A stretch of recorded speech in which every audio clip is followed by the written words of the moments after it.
오늘 말씀입니다.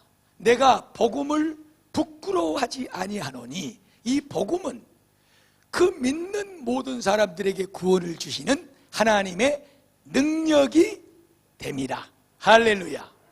복음이 뭐냐는 거죠, 여러분. 복음이 뭡니까? 복음이라고 쓰고 우리는 읽을 때 예수의 십자가, 예수의 부활이라고 읽는 것입니다.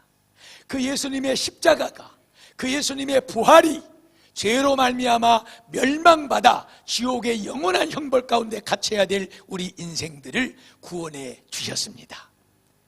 그 죄 때문에 예수가 십자가에 죽으셨고, 영원한 우리의 생명 때문에 예수가 다시 부활하셨습니다. 이것이 복음입니다. 이 복음 속에는 엄청난 능력이 들어있는 거예요, 여러분. 그것을 알고, 그것을 믿고, 그것을 누리며 사는 것이 성도의 삶이고 신앙생활인 줄로 믿습니다. 복음이 뭐냐? 이 복음을 알아야 돼. 그리고 그 복음을 믿어야 돼요. 그리고 그 복음을 누리면서 사는 것이 성도들의 신앙생활이다. 할렐루야. 사랑하는 여러분, 우리가 예전에 사스, 그리고 무슨 메리아스, 메르치, 하여튼 그 다음에 코로나, 이브로나, 기로나, 눈으로나 별것이 다 있습니다. 우리가 무섭습니다. 지금 공포스럽기도 하고 어쩔까 저쩔까. 우리 아이들 챙기고 여기도 못 가고 저기도 못 가고 이것도 안 하고 저것도 안 하고 사회적 거리니 먼 거리니 별의별 말들이 다 나오면서 우리를 얼마나 공포스럽게 만들고 어렵게 만든지 모릅니다. 예, 생명의 두려움은 무서운 것입니다. 그러나 우리가 이보다 앞서서 분명히 알아야 될 것은 뭐냐? 이 세상에 우리의 목숨을 요구하는 그 어떤 것보다도 더 무서운 것이 있다는 사실을 우리는 알아야 됩니다. 그것은 다른 것이 아니라 죄의 문제입니다. 이 죄가 얼마나 무서운가를 알지 못한 사람은 안 됩니다. 육신의 질병은요, 우리의 육신만 죽이는 거예요. 그러나 죄의 문제는 우리의 육도 죽이고 영도 죽이는 것입니다. 보십시오. 로마서 1장 5장 12절 말씀. 한 사람으로 말미암아 죄가 세상에 들어왔어. 그 죄로 말미암아 죽음도 왔어요. 그런데 문제는 뭐냐? 그 한 사람으로 끝났으면 될 텐데 모든 사람이 죄를 범하였음에 하나님의 영광에 이르지 못하더라. 모든 사람이 죄를 범했고 그 죄 때문에 모든 사람이 죽음, 사망 속에 들어갔다고 성경은 말씀하고 있습니다. 죄 없는 사람이 누굽니까? 죄 안 짓고 사는 사람이 누구냐고요? 바이러스는 걸릴 수도 있고 안 걸릴 수도 있어요, 여러분. 그러나 이 죄는 어떤 사람도, 어떤 선하다고 착하다고 법 없이 산다고 말하는 사람도 이 죄는 강력하게 들어가서 점령하고 그 육을 죽이고 영을 죽이는 강력한 영적 바이러스, 독인 줄로 믿습니다. 그래서 우리가 잘 아는 로마서 6장 23절에는 죄의 싹은 죽음이라는 거예요, 여러분. 이 죽음을 허투루 보지 마세요. 그냥 우리의 육이 숨 끝났다 하고 세상 끝났다, 이것이 아니라는 것을 우리 성도들은 아셔야 됩니다. 히브리서 9장에는 인간은 반드시 한 번은 죽는다는 거예요. 그 죽음 이후에는 심판이 따를 것이다. 무슨 심판? 지은 죄 때문에 하나님께서 묻는 심판. 죄의 문제가 해결된 사람, 죄가 없는 사람은 천국으로 들어갈 것이요, 죄가 있는 사람은 지옥으로 가게 될 것이니라. 죄의 싹은 죽음입니다. 그 죽음은 육적 죽음만이 아니라 우리의 영원한 생명, 영혼의 죽음을 포함하고 있는 것입니다. 그래서 이 세상에 지금 창궐하고 있는 이 육적 바이러스 때문에 두려움과 공포에 사로잡혀 있는데, 우리가 알아야 될 것은 이 죄라고 하는 것은 그보다 더 무섭다는 사실을 우리가 이러한 때를 통해서 알아야 될 줄로 믿습니다. 이렇게 바이러스라고 하는 것을 안 걸리려고 사람들이 발버둥을 치고 사는데 우리가 깜빡 잊어버리고 있는 것이 있구나. 죄라고 하는 것은 내가 사소하게 하는 그 작은 죄라고 하는 것마저도 나의 육을 죽을 뿐만 아니라 나의 영혼까지 지옥으로 떨어뜨리게 만드는 악한 독인데 이것을 내가 잊어버리고 살았구나. 이것을 깨달아 아는 축복이 있기를 바랍니다. 어떻게 하나님께서 우리 인생을 구원하셨습니까? 하나님이 세상을 이처럼 사랑하사 독생자 예수를 이 땅에 보내셔서 저와 여러분이 지은 죄를 대신 짊어지고 내가 받아야 될 이 육적인 죽음과 지옥의 영원한 형벌의 죽음을 다 감당하고 십자가에 피 흘려 그 모든 것을 해결해 주므로 누구든지 그 예수를 믿어라. 그러면 네가 구원을 받을 것이니라. 우리 예수 믿는 사람들은 이것을 믿는 줄로 믿습니다. 그렇기 때문에 여기 앉아 있는 줄로 믿습니다. 그 믿음이 저와 여러분에게 오늘 더욱더 새로워지기를 축복합니다. 고린도전서 1장 18절입니다. 그러므로 십자가의 도라고 하는 것은 복음을 얘기하는데 예수와 십자가의 부활을 얘기하는데 이 도가 멸망당하는 자들, 안 믿는 자들에게는 그렇게 미련하게 보이고 뭔 예수 믿어가지고 뭐 십자가가 어떻고 부활이 어떻고 뭐 죽음이 어떻고 영원한 생명이 어떻고 이러고 저러고 안 믿는 사람들에게는 이 말이 얼마나 미련하게 들리겠어요, 여러분. 그것이 뭐 과학적으로 맞냐? 무슨 뭐 이성적으로 맞냐? 별의 별 세상 잣대를 갖다 들여대면서 따지고 그렇게 하면서 미련하다는 거지요. 그런 미련하고 연약한 나를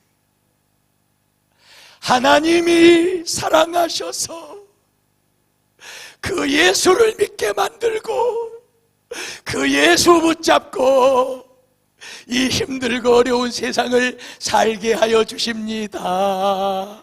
할렐루야. 이 믿음이 저와 여러분에게 새로워지기를 축복합니다. 아무리 세상 사람들은 미련하라고 그래도 그 예수의 십자가와 생명의 부활을 미련한 것이라고 해도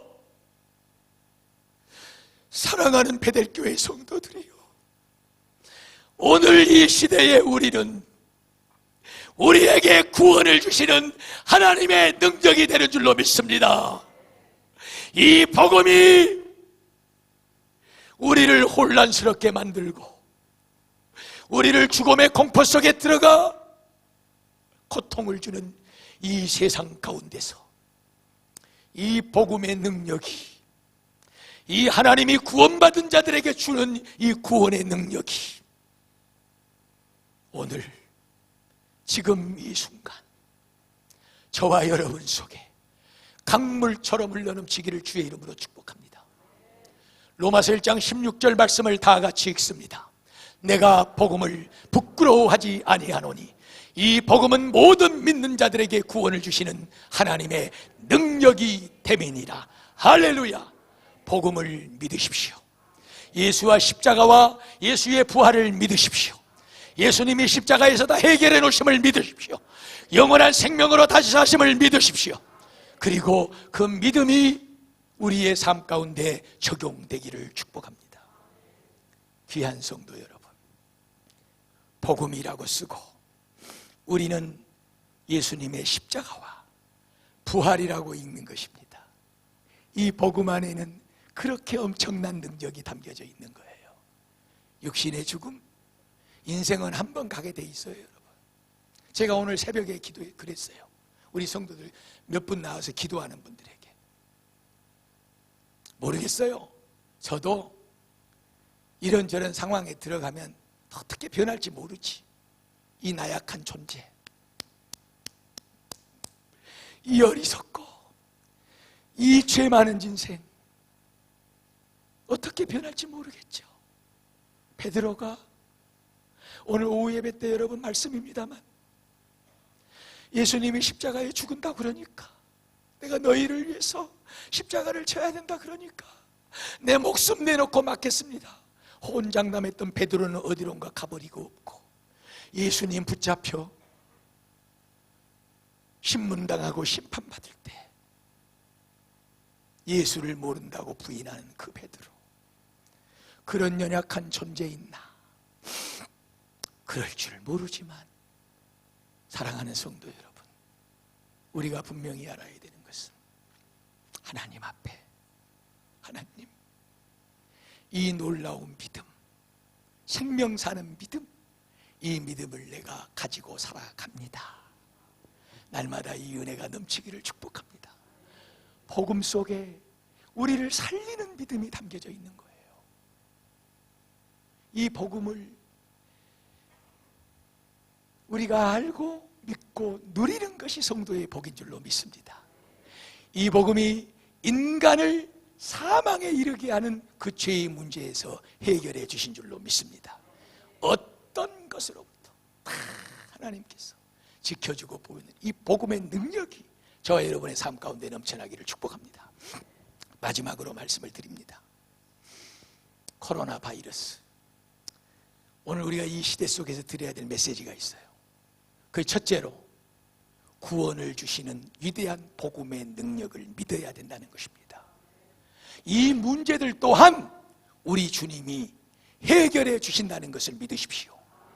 영원한 죽음을 해결해 놓으신 예수님께서 우리 삶에 일어나는 크고 작은 많은 문제들 또한 함께 하시고 도와주실 줄로 믿습니다. 네 아버지가 구하는 자에게 무엇을 주시지 않겠느냐?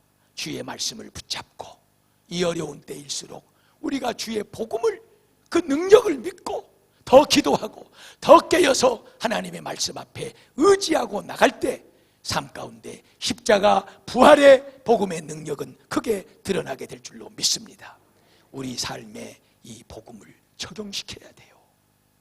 어떤 일에는 이렇게 하고 저렇게 하고 하면서 큰 일이 당하고 이렇게 할 때는 또 그냥 마음 조이고 믿음은 온데간데 없어져 버리고 복음이 뭐요? 기억도 안 나고 죽건네 못 살건네만 나오고 그러면 안 되죠. 우리 베들교회 성도들은 금이나 은이나 노수로 지은 그런 불에 타지 않는 믿음의 소유자들이 되시기를 축복합니다. 우리의 믿음이 나무로 짓고 지푸라기로 짓고 풀로 지어서 이런 환난과 시험, 이 폭풍이 불어오고 불이 덤겨졌을 때에 거기에 홀라당 타버리고 아무것도 남아있지 않는 그런 우리의 믿음의 모습이 되지 않기를 축복합니다. 진정한 신앙, 참된 성도의 모습은 환난 풍파가 일어나야 아는 거예요, 여러분. 환난 풍파가. 그래서 제가 요즘에 무엇을 많이 기도한 줄 아십니까? 하나님, 우리 베델교회 성도들은 편안할 때는 몰라도 불같은 이런 시험이 임할 때 가정에서든지 직장에서든지 아니면 홀로 어디서든지 더욱더 예수의 십자가와 부활 복음을 붙잡고 하나님을 의지하는 믿음으로 승리하는 삶을 살게 하여 주시옵소서. 금같은 믿음, 은같은 믿음, 녹같은 믿음, 아무리 뜨거운 용광로 같은 불이 우리를 사른다 할지라도 그 속에서 사드락과 메삭과 아벳노고와 같이 당당하게 주님의 손 붙잡고 춤추며 노래하는 이런 생명력 있는 복음의 믿음의 소유자들이 되게 하여 주시옵소서. 귀한 성도들이여, 불질러보면 안다니까요. 환난 풍파 당해보면 아는 거예요. 저 믿음이 말씀의 반석 위에 세워졌냐 안 세워져 있냐, 세상에 요동치면 아는 거예요. 여러분, 모래 위에 세워진 자는 쓰러지고 없는 것입니다. 그러나 말씀의 반석 위에 죽어도 산다, 하나님이 함께 하신다, 살아도 주의 것이요 죽어도 주의 것이요, 집에 있어도 기도요, 예배당에 나와도 기도요, 일터에 나가도 십자가 부활이요, 예수의 복음을 붙잡고 삶이 어려울수록, 나라가 힘들수록, 우리 삶이 위기일수록 더욱더 능력 주시는 구원의 복음의 능력을 붙잡고 사는 것이 예수 믿는 사람의 삶인 줄로 믿습니다. 그 믿음만이 이 세상을 구하는 것이고 이 나라와 민족을 구하는 것이고 우리의 어려움 가운데서 우리를 살게 하는 능력이 되는 줄로 믿습니다. 베델교회 성도들이요, 다른 사람들은 몰라도 우리 베델교회 성도들은 이 불같은 시험 속에서 당당하게 살아있는 믿음의 소유자들이 되시기를 축복합니다. 그렇다고 해서 오해하지는 마십시오. 특별한 직업이나 또 여러 가지 자녀들 내 문제 때문에 또 감기에 걸려서 기침을 콜록콜록하고 내가 이 상태로 예배에 나가면 얼마나 같이 예배드리는 성도들이 불안해할까 하는 마음으로 오늘 이 자리에 나오지 못하고 가정에서 어떠한 방법으로 예배를 드리고 있는 성도들도 있습니다. 그 모든 예배를 하나님께서는 기뻐 받으시는 줄로 믿습니다. 어디에 있든지 우리의 신앙이 이러한 때에 어떻게 세워져 가야 될 것인가를 바로 하시고 복음을 적용하는 삶을 사시기를 주의 이름으로 축복합니다. 저와 여러분이 머물러 있는 가정에도, 나가는 직장에도, 또 만나는 사람들에게마다 예수의 십자가, 생명의 부활의 복음의 광채가 활활 타올라서 나를 만나는 사람이 어려움 속에 복음의 구원의 능력으로 오히려 위로받고 소망 얻고 기쁨과 감사 가운데 살아가는 이런 구원의 능력이 내게 있을 뿐만 아니라 그것을 바이러스보다 더 강력하게 다른 사람들에게 전파시켜주는 복음의 전파자들이 되시기를 주의 이름으로 축복을 드립니다.